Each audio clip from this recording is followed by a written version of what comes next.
Welcome to today's Hemp Barons podcast, everyone. I'm host Joy Beckerman, and we have a great guest on the show today, Josh Schneider of Cultivaris. For those of you who have been listening over the past few weeks, you know that I'm using my weekly address to talk about Black Lives Matter. This is critical. At this point, particularly with the recent death now of 27-year-old Black man Rayshard Brooks in Atlanta last week, it's just more important than ever that we use our voice, that we talk about this. We have to have a zero tolerance policy. Finally, forevermore, it needs to happen now. Those of you who may be conservative or who have been on the fence or have not dared to raise their voice, please, now is your time to speak. We must all now speak and rise and gather together in even greater numbers to bring justice. So let's talk for a minute about Rayshard Brooks, that 27-year-old man whose death now has been ruled a homicide after a formal autopsy in Atlanta last week. In the midst of all of this protest, all of this gathering, all of the tremendous criminal justice reform that we are finally starting to talk about and implement, Rayshard Brooks falls asleep in a drive-through line at Wendy's. You know, there are white college towns all across America where kids fall asleep on the side of the road for one reason or another, or perhaps in a drive-through line, and they are gently told to just hop in a Uber, leave their car on the side of the road, and get home safely. That's not how this ended for Rayshard Brooks, an African-American man. After 25 minutes of talking with him, yes, a scuffle ensued. That is different than what occurred with George Floyd and others, that this scuffle ensued. I don't know much about police training. It is surprising to me that those two officers could not restrain a single person, just one man that required restraining. They didn't seem to know quite how to handle that. And then we saw that at some point during that scuffle, Rayshard Brooks indeed was able to commandeer the taser of that officer. And from several yards away, while running away, he turned around and pointed that taser at the officer. Now, what's really important to understand here is that a taser is not a deadly weapon. All of the case law in Atlanta, in Georgia, and many other states, if not all states, are very clear that a taser is not a deadly weapon, because believe me, every time a police officer is on the hot seat or on trial for using a taser, they protest that a taser was not a deadly weapon, and in fact, the taser company says the same thing.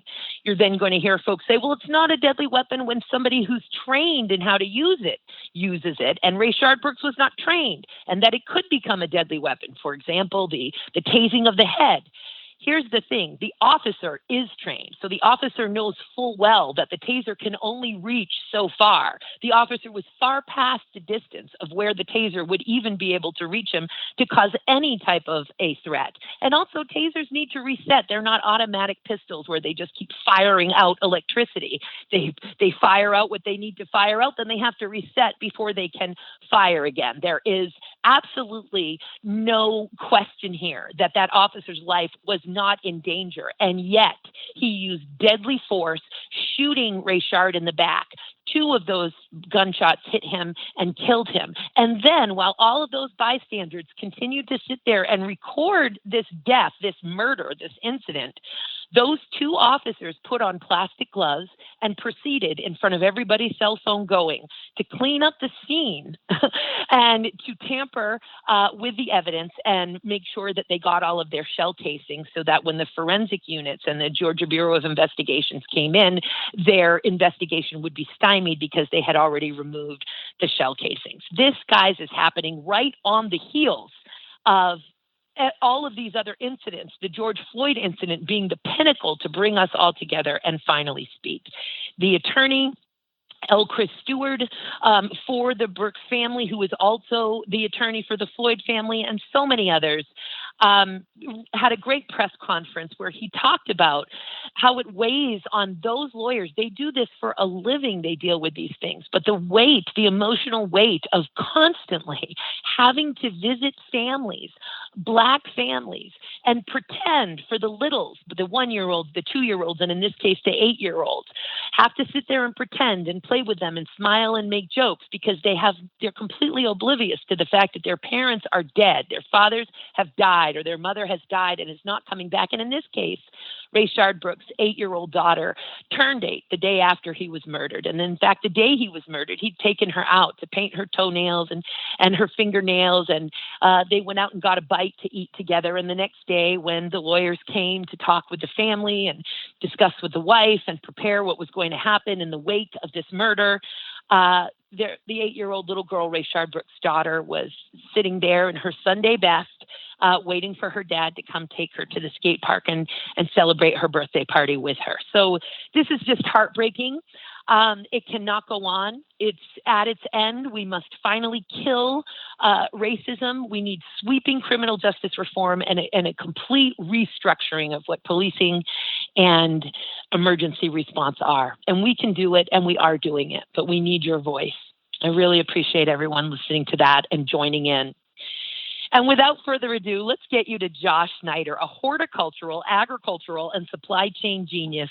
You're going to learn about clean stock, genetics, common misperceptions, and you're going to get expert guidance on some of the really important offerings of Cultivaris for farmers. We want farmers to have a successful experience with this amazing crop every time, and Josh is going to educate us on how to achieve the highest chance of that success. So get ready for a great interview. I'll see everyone next week. Please speak your truth. Please join in and let your voice be heard. And in the meantime, I'm wishing everyone and their families a great, healthy, and inspiring week. Thanks, everyone.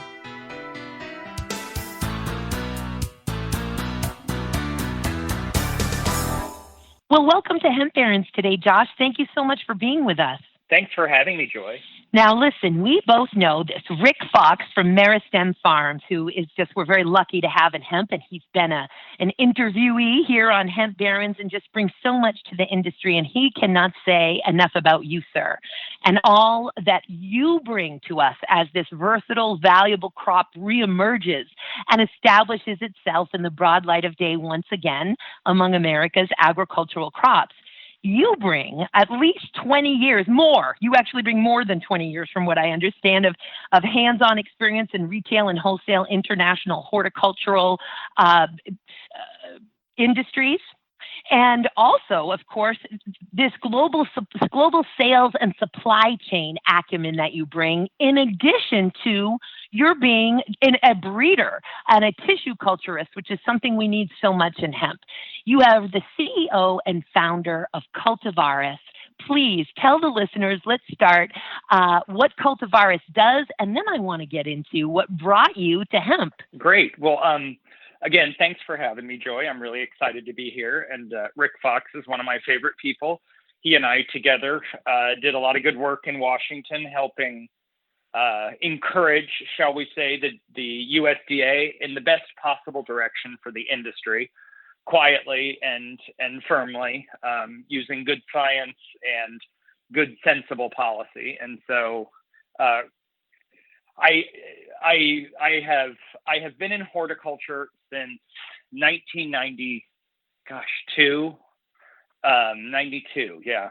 My first job at a garden center and greenhouse was filling flats for people to put seedlings into. That's some backbreaking work, but it was very educational. A few years later, I started my own garden center and greenhouse, where we grew about 7,000 different varieties of plants, collectible plants, and conservatory plants. So with that many plants, you learn a lot about the broad need of plant production. I ended up going to work in 2000 for Proven Winners and one of their partner companies, Euro-American Propagators, and that's what brought me from my hometown in central Illinois to San Diego, California.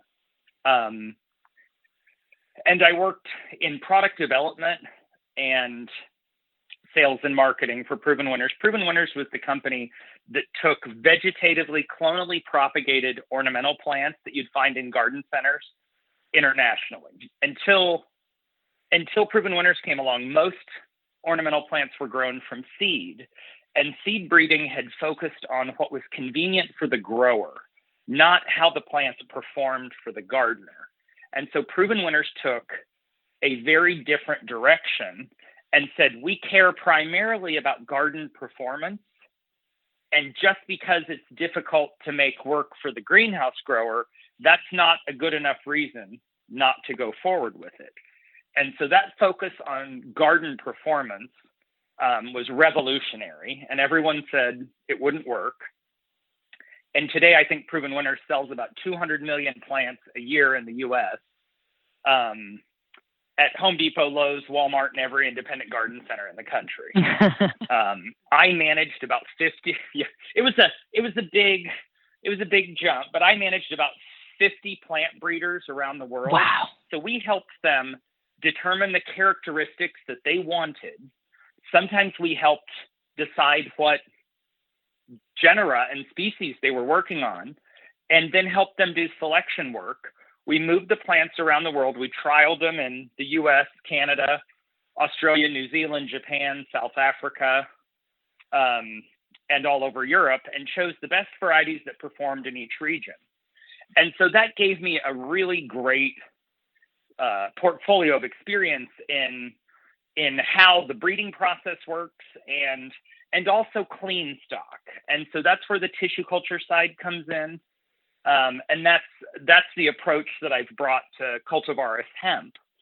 I know that there's a lot of variety in my experience, and part of the reason we chose the name Cultivaris was because it's from cultivar in Latin, meaning, or in the nomenclature system, a cultivar means a cultivated variety. Yes.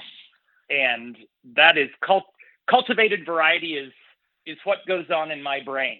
And just to insert quickly here, it's interesting to me. I have been involved in the cannabis movements for over 30 years. But in hemp, we discuss hemp as cultivars and varieties. Now, I realize that we could also call them chemovars. We could call them strains, but I prefer to discuss hemp types as varieties and cultivars, and then save the terms chemovars and strains for other types of cannabis, just in terms of vernacular. So as we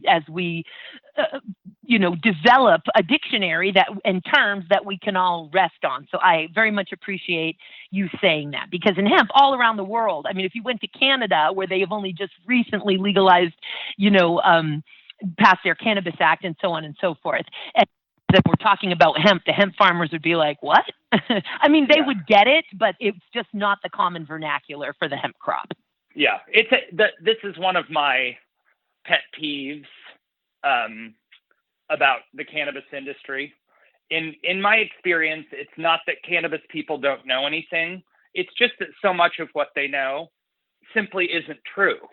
And so what I mean by that is, the term, I can't tell you how often I'm beating my head against the table arguing with some bro who's decided that his one success in a 1,500 square foot shed somewhere gives him expertise to charge $5,000 a day to farmers growing 100 acres of hemp.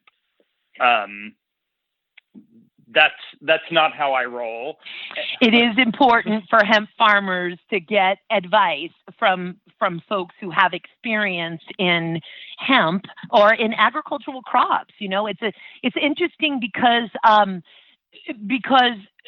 the reality is that, and we want all forms of cannabis to be considered agriculture. We want folks getting into all of those industries to have all of the tax benefits of being involved in agriculture. And yet at the same time, many states force marijuana or adult and medical use cannabis into a horticultural role, which does not have those tax benefits to it. And so it's an interesting double hat where as an advocate, I'm saying, consider them to be agriculture. And then as a hemp industry leader, I'm saying, but please stay in your lane.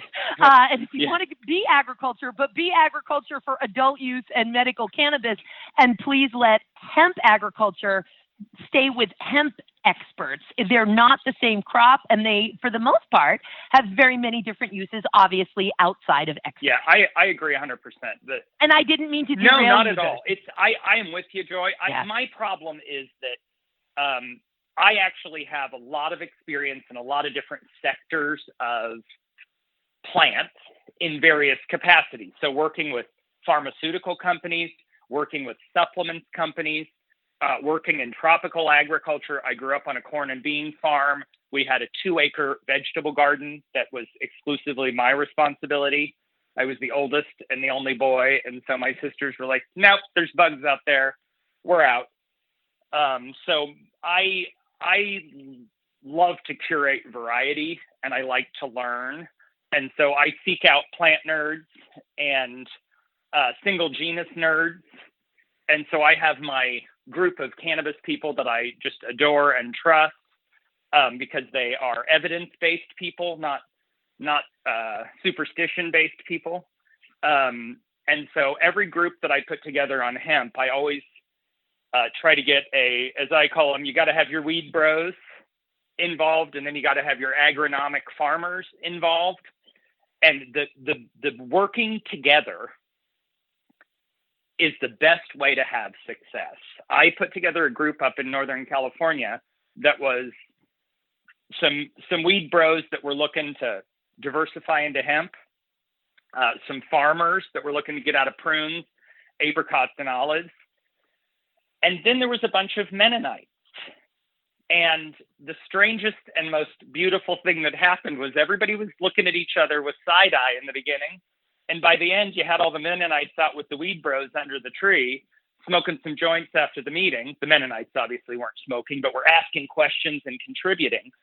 And so this group coming together has just done some really good work. And I'm so impressed with how the opportunity, especially in today's divisive world where everybody's camp A or camp B, the fact that hemp is bringing people together around agriculture is something that just warms my heart and makes me smile, because agriculture is desperately in need of that. And it's the great synthesizer.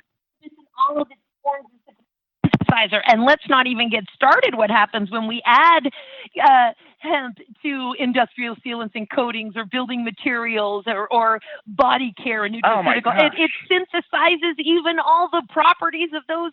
It is the great synthesizer, both figuratively, literally, spiritually, physically. It is just wonderful. And I love that you say that too, because a lot of the folks, the farmers that really started and rooted the hemp industry in Canada, a beautiful Jewish woman, Ruth Shammai, and also several Mennonites that are really, pumping out agricultural hemp. So hemp sown for grain up there. And it's fascinating to see it coming together. Those are just brief. Yeah, no, I think I love those stories, Joy, because I work with a group in Tennessee that is working with Amish farmers who grow tobacco. I mean, the ironies. And so they are now doing a percentage of each of their acreage in smokable flower, and they're doing a great job with it. My first job in 92 was actually at a Mennonite-owned greenhouse. So I so enjoy that being around folks that have a more simple and different approach to life. I like different people, and it's been such a delight in hemp. I spent the last 10 years working in Africa on a project I started with a crop called breadfruit, because it was discovered by Captain Cook in the 1700s. And he said that it was just this extraordinary crop that could feed people and do so much for humanity. And so my team worked hard to develop a tissue culture protocol to propagate the traditional varieties from the South Pacific. And so over the last 10 years, I planted 500,000 trees in 52 countries. A lot of those countries I was in myself. I was actually in Liberia during the Ebola crisis. It's been once all the people are dead, I'll write a book when they can't come get me. But it's agriculture has been a ticket to the kind of life I never would have imagined when I was a kid. I thought farming was just so boring, corn and beans and flat central Illinois. And I stayed 3 weeks with at the home of the president of Nigeria. I've dealt with warlords and escaped death narrowly on so many occasions. You would just not believe. And my life has been, I'm 47, but I started early. And I'm so glad that hemp has come to the surface, because now all of my African teams are pivoting to hemp, and food and fiber hemp can be so extraordinarily valuable for Africa for building materials alone, but for food and medicine, these are things in short supply and irregular supply. So we've got a project we're setting up in Zambia later this year for rosin hemp production. In fact, some of Rick's varieties will be going over there. And I'm thrilled to be able to be a part of the early stages of this movement, because I think it can do so much good for the earth, for the farm economy, and it can point us in a new direction. But I know that I'm preaching to the choir. No. So tell us what, just so I want to make sure that the listeners really understand the services and or products that Cultivaris provides. Could you give us sort of an overview of what Cultivaris does and provides? For sure. Based on my experience in the ornamental plant business, I saw some opportunities.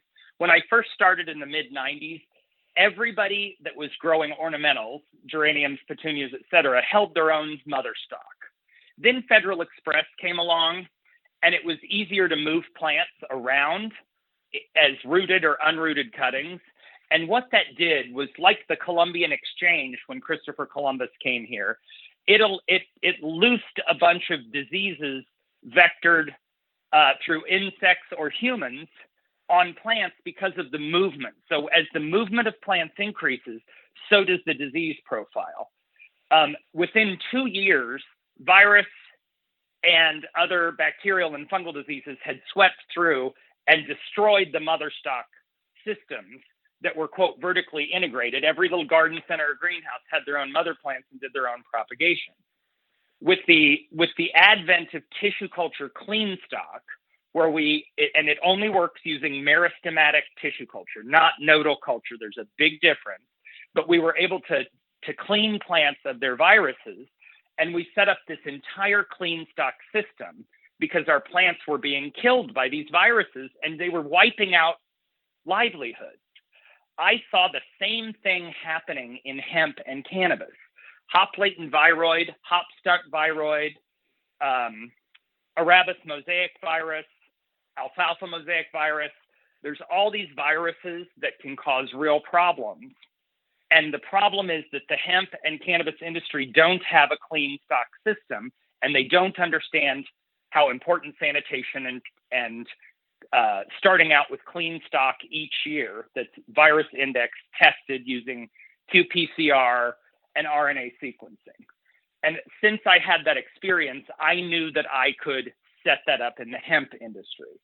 And so our facility, what we offer is pathogen indexed clean stock that has all gone through tissue culture and is stored in tissue culture. And each year we bring the mother stock out of tissue culture and grow it into mother plants.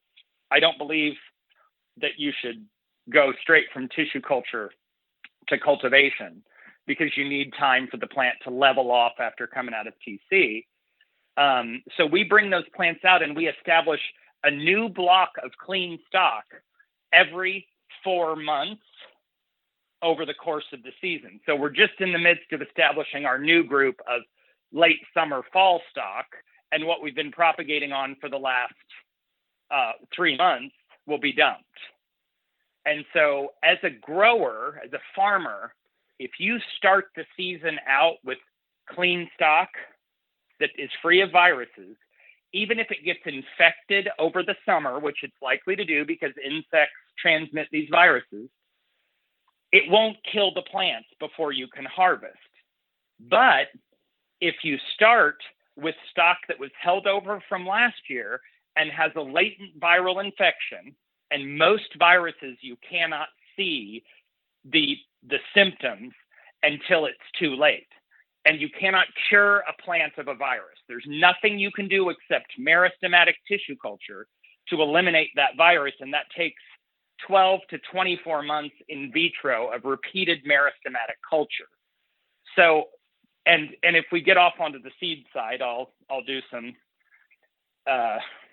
criticism of that. But my opinion is that the seed lines have not been established long enough to be true to type. So they don't breed true.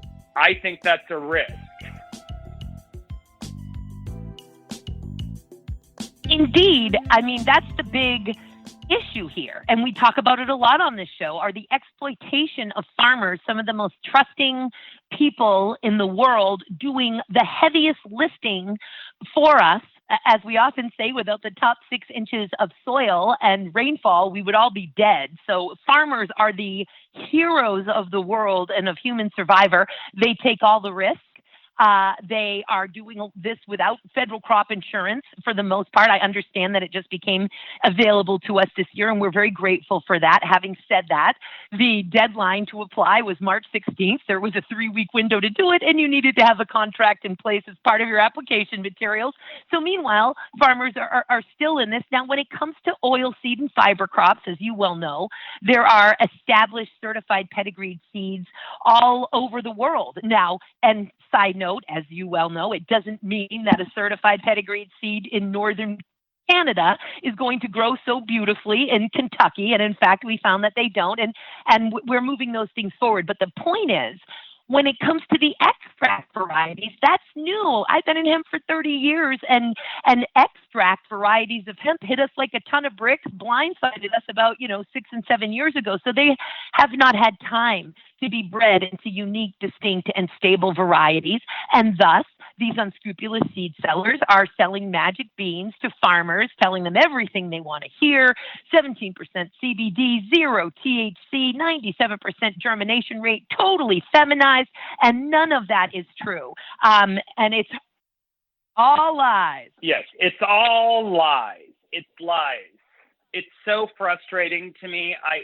Joy, I have 6 farmers who would not listen to me that CBG was overblown and that there is no way that the seed lines could be as stable as people are claiming. And all 6 of them bought CBG from some big name companies and some smaller companies.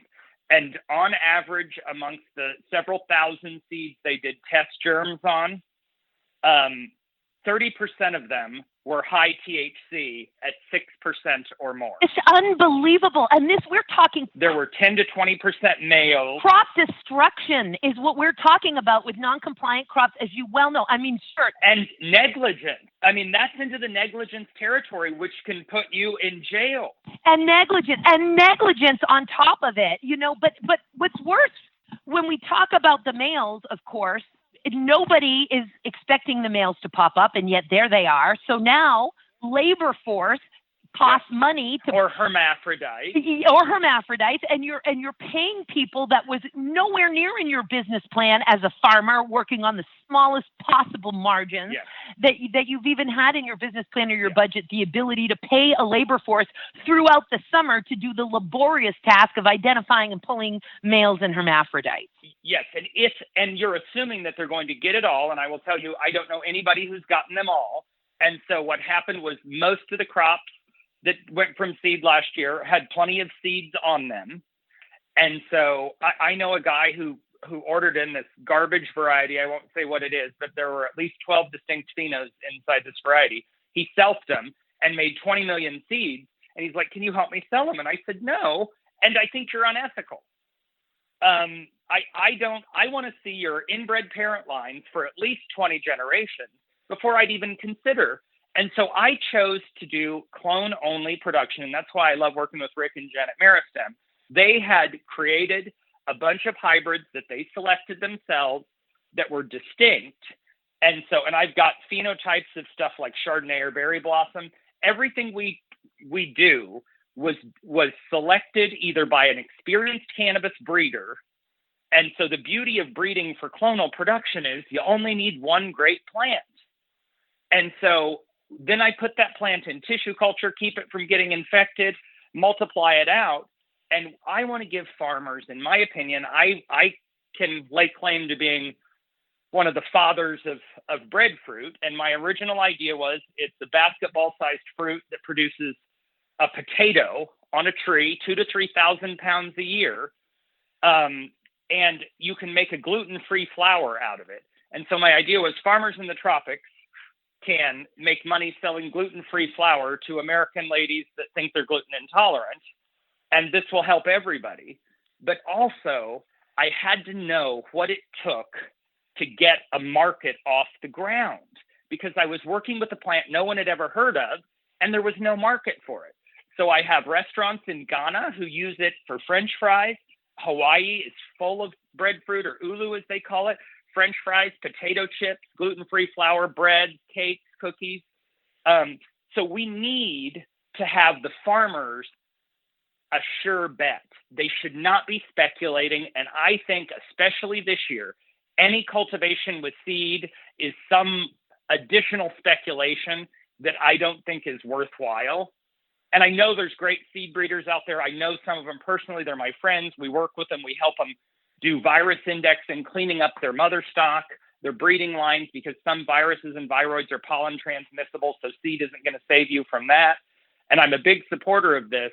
Some of the seed breeding companies actually give me their phenos to sell vegetatively, and we capture a small royalty for them so that they can make money off of their crop, but they're not under pressure to release the variety early before it's really ready and leave farmers holding the bag. And so I think for the first few years, right this year, because there's so much seed on the market and everybody has dropped their price so drastically, that's creating moral hazard that's pulling more people into cheap seed and away from clones.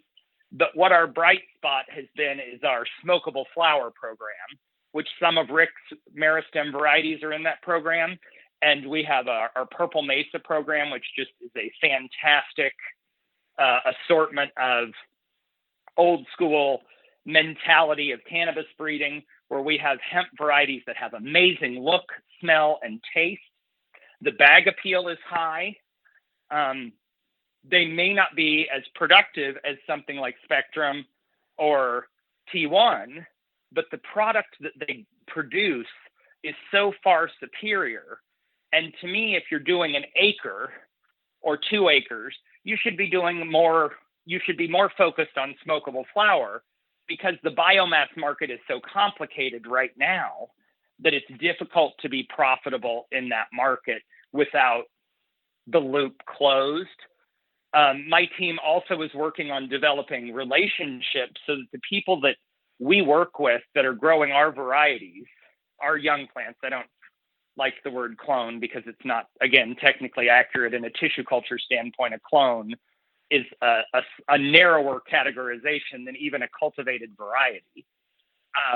So the young plants or clones that we grow in our greenhouses, we are working to find customers for our customers' flower, because I believe in closing the loop as much as possible.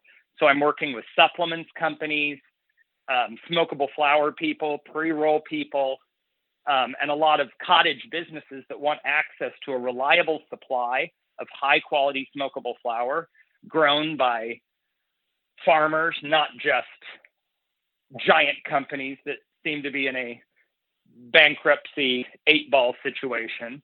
And so this is my goal, is that Cultivaris Hemp supports the farmer from beginning to end.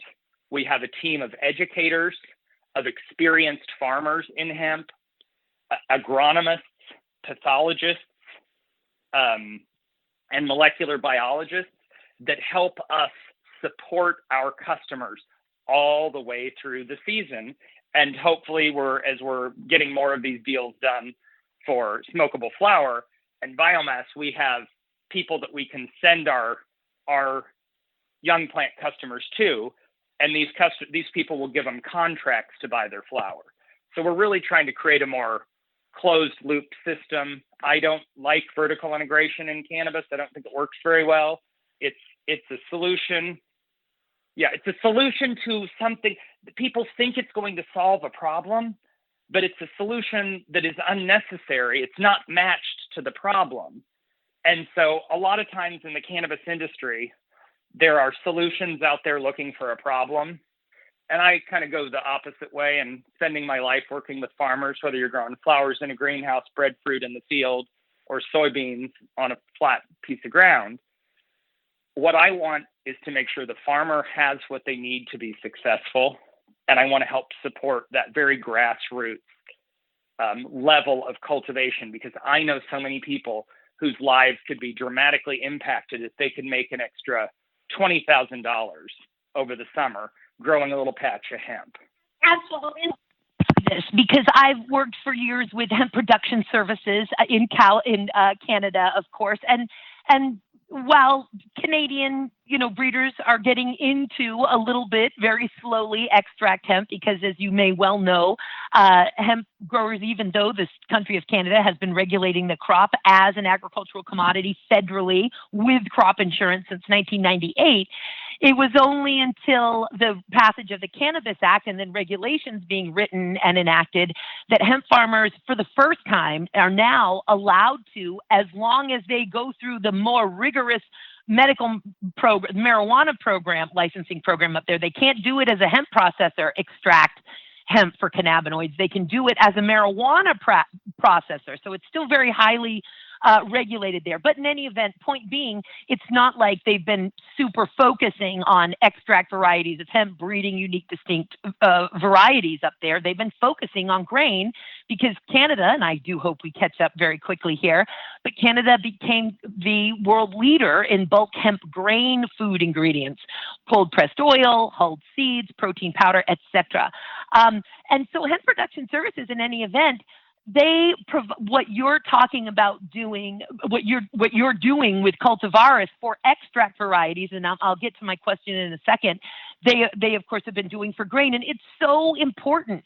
Farmers need that support. This is not a sunflower. Sunflower is not only hardly as regulated as the hemp crop here on the heels of hysteria and prohibition, but it's a complicated crop. Now, it's not rocket science, but there are tons of complexities here, and you're either going to set yourself up for success or you're not. And randomly buying seeds from unscrupulous seed sellers and randomly planting and not understanding it, you're not setting yourself up for success. So partnering, even just as a supplier, a strategic partnership, as it were, by utilizing Cultivaris' services, is helping you to be set up for success. And that brings me to my larger issue here, and that, or not issue, a question, I should say, is Cultivaris is focusing right now on extract varieties. Am I correct, or are you also sauntering into oilseed and fiber at this time? Oilseed and fiber are something that's on our radar, and we're working with a couple different companies that are doing some really interesting tri-cropping. In my opinion, that is the future of everything besides smokable flower. But it's just not there yet. And so most of my work in Africa will focus on, it'll probably be 80% food and fiber hemp and 20% rosin hemp, because I don't see the economics working out for vegetative propagation. But since that's what my expertise and my team's expertise is in, like, for instance, my head grower, Minerva, I started my career with her at Proven Winners, and she produced 50 million young plants, rooted, tissue culture, grown, mother stock, 50 million rooted young plants every year for 20 years. I threw 50 to 75 new varieties, sometimes in genera that nobody had ever even heard of, at her. And she hit them out of the park every time. And so our production team is incredibly talented at vegetative propagation. We also we're working with some supplements companies, like I mentioned, to help them scale up the production of, for instance, a new variety of turmeric that has a higher curcumin level. That one company has developed. So I can use tissue culture to scale up a clone of a variety. And the reason I harp on that clone thing is because if I have, say, Girl Scout cookies, I have that variety of cannabis and I put it into tissue culture. The first meristem that I take will be clone 1, the second clone 2, the third clone 3, and so on. And we would trace that clone all the way to the finished product, because sometimes there are slight variations, even though they are technically clones of the same plant. One clone might grow a little bit differently than the other, or one clone might be prone to mutation, while the other is more stable. And so we clone these supplement plants that are meant for supplement vitamins and supplements, and then our program is that I place these varieties with some of my women's farm cooperatives in Africa, and so they will be growing the turmeric, and they get a contract. They want contracts more than they want handouts, and so they want a contract. These are sharp business women who have a group of women that are working together, so they will grow the biomass. The supplements companies get all this great marketing, and my ladies in Africa get a recurring, consistent business, and I can send them new tissue culture plants every year to make sure that there are no disease issues. So that's our approach with cannabis right now, to make sure that we can help both sides of the cannabis industry really understand what viruses do and how damaging they can be. That's what stunt is. When you hear about people in the THC side talking about how much stunting or dudding is happening, and that's a dirty little secret on the THC side of California cannabis, a whole bunch of varieties were infected. And again, it's like COVID, you can't see it until it's too late. And so this has caused so many production problems, because when the viroid, especially with hop latent and hop stunt viroid, and a viroid is an even smaller piece of a virus that's almost impossible to get rid of. But what happens is the plant doesn't produce any cannabinoids, and the flower production is reduced by 70 or 80%. And so you have these grows that are doing 5,000 and 10,000 plants or more, and this virus, because they've not started with clean stock, they spread it through their tools, through their hands, through insects. As an insect jumps from one plant to the next, they can carry the virus on their feet or their mouth parts. And so this is a catastrophic loss that has caused these companies who they were planning to get 6 or 7 ounces per plant, and they got 1 ounce, and it didn't have any THC or CBD in it. So I believe that we can help the industry develop the clean stock protocols that are necessary for us to be successful, whatever form we're growing the crop in. It's just key that folks really understand the whole cycle. And as we often say, back in the 90s and late 80s, shooting from the rooftops, it grows anywhere. It's a miracle plant. Doesn't take water, doesn't have any pests about, et cetera, and we're doing research on all of these things. Of course, as the plant reestablishes itself in this huge country, in all of our different climates and soil types and agricultural schemes, we're discovering all kinds of things that make those protestations that we shouted from the rooftops untrue. And so it's just very important to go into it with eyes wide open, getting that research done. We want farmers to be successful. We want farmers to reap the opportunities and the promise that this amazing crop has to bring. And there's only one way to do that, and that's to do it carefully, deliberately, and not while we're chasing unicorns of $100,000 and $10 million an acre. It's just not. If it sounds too good to be true, guys, it usually is, and hemp and cannabis in all of its forms are no exception. I love that even some of the most critical thinkers in the world all of a sudden put on their magical thinking hat when we discuss hemp or cannabis. And so, as I often say, please, as much as I love your magical hat and we can get as spiritual as you want, it's really important you keep your critical thinking hat on. It's key. It's key. Man, everyone who wants to find Cultivaris, of course, please go to our website, MJBulls.com. We're going to get all of the links that we can connect you with to Josh Schneider. Josh, before we end our interview here, is there a message or anything in particular you want to make sure you get across to the listeners before we head off?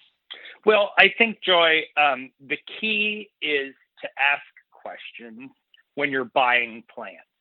Don't be afraid to ask a firm, hard question. Where did your plants come from? How long have you had them? Have you done virus testing? What were the results? I think that one of the things that I think we're desperately lacking is objective information. And so if people go to my website for Cultivaris Hemp, they will see on the blog and the resource side lots and lots of good information to help educate themselves rather than getting stuck in a morass of bro science and opinion on Instagram. Work hard to learn more about the crop before you get started. And as much as I would like to sell lots more young plants from my stock, I generally talk people down. If they're starting with 5 acres, I push them to just do an acre. Start small and get it right. And then you can expand up and find a partner that you can work with. Like, there's plenty of good companies out there, but Cultivaris Hemp, we try and position ourselves as a resource for our customers all the way around. We're going to be hopefully doing field trials across the country this year, where we'll have some open days in the autumn before harvest, where people can come and look at all 30 of our varieties in the field up against other varieties and see what looks good and what they're interested in and learn more about the characteristics of the crop. So our goal is to constantly be out working to improve the process and the success of the farmer, that the farmer has to be open to asking questions and pushing to get answers. Absolutely. And I'm looking right now, amazing resources that you folks have at Cultivaris Hemp. Clean stock, a beginner's guide, top 7 questions to ask before you buy hemp genetics.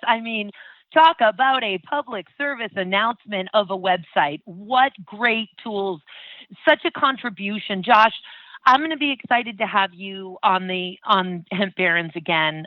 Can't thank you enough for all that you're doing to be an exemplary steward of this amazing crop. We are indeed so lucky to have you.